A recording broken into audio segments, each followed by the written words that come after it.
él percibía se difuminaba en sus ojos y él efectivamente empezó a pintar exactamente lo que veía.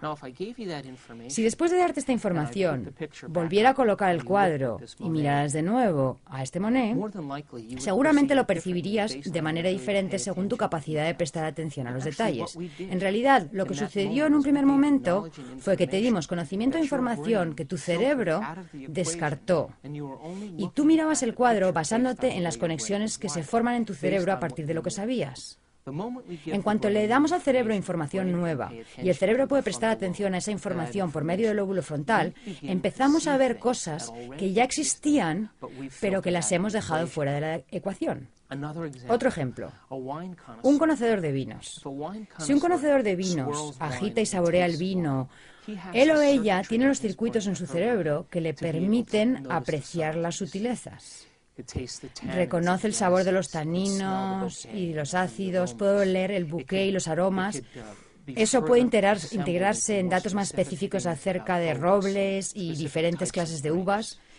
Y puesto que su cerebro ha sido educado y él ha establecido circuitos y porque ha puesto atención en percibir las diferencias en la realidad llamada catar el vino, es capaz de percibir las sutilezas. Ahora bien, para la persona que no tiene los circuitos instalados de esa experiencia en particular y que no tiene las conexiones en su cerebro que le permitan saber qué buscar, ese vino sabrá como cualquier otro vino. Y así es como funciona la realidad. Percibimos la realidad según la estructura de las conexiones del cerebro. Los científicos han hecho ciertos experimentos para comprobar si esto es realmente cierto y llegaron a la conclusión de que sí que lo es. Convocaron a un grupo de personas y les preguntaron si querían participar en un experimento en el cual tendrían que usar gafas durante 2 semanas. Ahora bien, estas gafas no eran comunes y corrientes. Estaban divididas a la mitad. Y al mirar a la izquierda, se veía azul y al mirar a la derecha, amarillo. Así que las lentes estaban separadas de manera que un lado era azul y el otro amarillo. Y les dijeron, queremos que uséis estas gafas para todo lo que hagáis durante el día. Usadlas cuando llevéis a vuestros niños a la escuela, cuando vayáis a trabajar, usadlas para todas vuestras actividades habituales. Y usadlas durante 2 semanas. Entonces, diferentes personas usaron estas gafas cierto tiempo y al final del experimento se los invitó a regresar al laboratorio.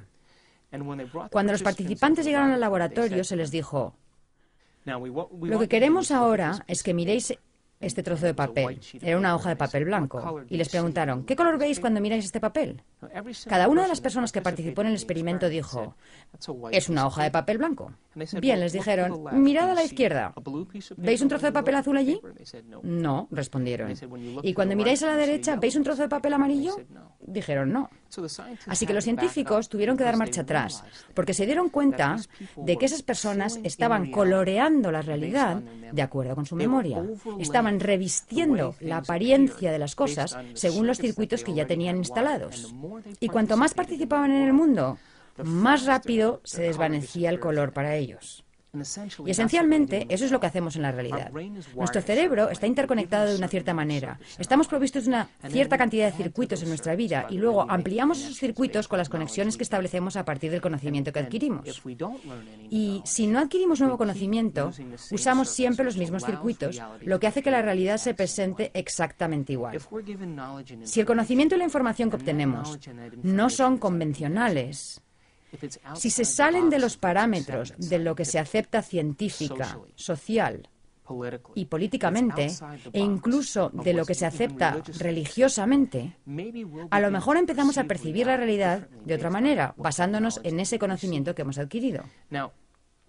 Ahora, al estudiar aquellos casos de remisión espontánea de personas que se curaron a sí mismas de diversas enfermedades, fue interesante percibir que independientemente de su cultura, de su credo, de su nivel de educación o de su religión, independientemente de su sexo, básicamente dijeron, voy a observar un resultado diferente.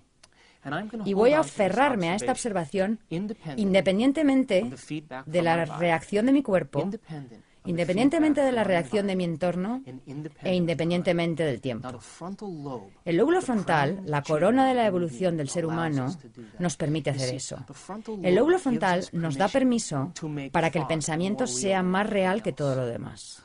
El lóbulo frontal nos da permiso para aferrarnos bien a un concepto, a una idea, aferrarnos a una visión o a un sueño, independientemente de las circunstancias presentes en nuestro mundo, de las circunstancias presentes en nuestro cuerpo y de las circunstancias relacionadas con el tiempo. Y esas son las cosas y los rasgos que secretamente admiramos en los grandes personajes de la antigüedad, ya sea Martin Luther King o William Wallace. Alguien que tuvo una visión, alguien que tuvo una idea. Un héroe dijo: yo creo en estos principios morales y en esta ética. Y aunque mi entorno no está de acuerdo con mi pensamiento es más importante que mi entorno. Y el lóbulo frontal del ser humano nos concede ese privilegio. Nos da el privilegio de que el pensamiento sea más real que todo lo demás. Ahora, en la mayoría de las especies de la naturaleza, lo que las hace cambiar es que están expuestas a ciertos estímulos desfavorables del medio ambiente, están expuestas a cierta característica del medio ambiente y tienen que adaptarse o acomodarse o aclimatarse a cierto tipo de estímulo ambiental, ya sea frío o calor o cualquier otra peculiaridad. Y lo que ocurre es que esa especie se establece en un entorno específico. Y después de varias generaciones en las que la misma especie habita el mismo ambiente desfavorable, después de cierto lapso de tiempo, después de varias generaciones, esa especie modificará su comportamiento y cambiará su genética. Eso se llama evolución. Pero los seres humanos no necesitamos hacer eso. Debido al tamaño del lóbulo frontal y debido a nuestra capacidad de especular sobre las posibilidades y preguntarnos sobre los potenciales y contemplar las eventualidades, podemos inventar nuevas ideas y nuevos modos de ser. Y nos da el privilegio de modificar nuestra conducta en una misma vida. Y nos da el privilegio de cambiar nuestros actos en una semana. Podemos modificar nuestro modo de actuar en un solo día y podemos cambiar en un momento. Lo único que necesitamos dominar es este arte que se llama observación. Cuando empezamos a usar el cerebro adecuadamente, cuando prestamos atención a un concepto o a una idea, ocurre algo asombroso en el cerebro. El lóbulo frontal baja el volumen de los estímulos externos, baja el volumen del cuerpo y del ciclo continuo de reacciones que va del cuerpo al cerebro, baja el volumen de la respuesta del medio ambiente. No sabes si hace calor o frío, no sabes si está oscuro o si hay luz. Tu cerebro se convierte en el amplificador del pensamiento y baja el volumen del tiempo. En otras palabras, mientras mantengamos un concepto fijo en el lóbulo frontal, perderemos la noción del tiempo y del espacio. Ahora, la ciencia empieza a entender que nuestra forma de crear circuitos en el cerebro, nuestra forma de establecer conexiones en el cerebro, además de permitir que el entorno moldee y dé forma a nuestro cerebro, podemos moldear y dar forma a nuestro cerebro prestando atención. Y si podemos mantener fija una idea, empezamos a establecer conexiones en nuestro cerebro. Al establecer esas conexiones en nuestro cerebro, dejamos huellas o marcas neurológicas de esos conceptos en los tejidos. Y esas huellas, entonces, funcionan como la base de nuestro modo de comportarnos y de actuar. El lóbulo frontal, entonces, la cúspide del desarrollo del ser humano, permite que el pensamiento sea más real que todo lo demás. Y cuando empezamos a formar ideas y a formar conceptos, y ponemos toda nuestra atención en ese concepto, el lóbulo frontal baja el volumen de todos los estímulos externos. Y lo único que se vuelve real es el pensamiento mismo. Cuando eso sucede, se produce un cambio físico en el cerebro. El cerebro toma esa imagen holográfica que mantenemos fija en el lóbulo frontal y crea un patrón de conexiones que se asocian con ese concepto o idea. Así que cuando aprendemos algo nuevo, creamos conexiones en nuestro cerebro.